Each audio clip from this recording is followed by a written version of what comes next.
இவ்வாண்டு ஆகஸ்ட் 1 முதல் ETS சேவைக்கான புதிய அட்டவணையை அறிமுகப்படுத்துவதாக KTMB எனப்படும் கிரேத்தாபி தானாமலாயு பெர்ஹாட் அறிவித்திருக்கிறது. KL central, Ipoh, KL central மற்றும் KL central, Butterworth, KL central வழித்தடங்களுக்கு ETS ரயில் சேவை தினசரி 10 பயணங்களை கொண்டிருக்கும். அதேவேளையில் KL central, Padang Besar, KL central வழித்தடத்திற்கு தினசரி 8 ETS ரயில் சேவை மேற்கொள்ளப்படும். மேலும் கம்மாஸ், பட்டர்வர்த், கம்மாஸ் மற்றும் கம்மாஸ் படாங் பசார் கம்மாஸ் சேவைக்கு தினசரி 2 ETS பயணச்சேவை இடம்பெற்றிருக்கும் என KTMB வெளியிட்ட அறிக்கையில் தெரிவிக்கப்பட்டுள்ளது.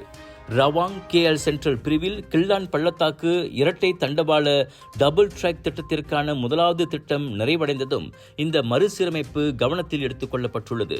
KL central, Ipoh, KL central, KL central, Butterworth, KL central மற்றும் KL central, Padang Besar, KL central வழித்தடங்களுக்கு தற்போதுள்ள 32 சேவைகளிலிருந்து கூடுதலாக 6 ETS எக்ஸ்பிரஸ் சேவைகளும் அறிமுகப்படுத்தப்படும்.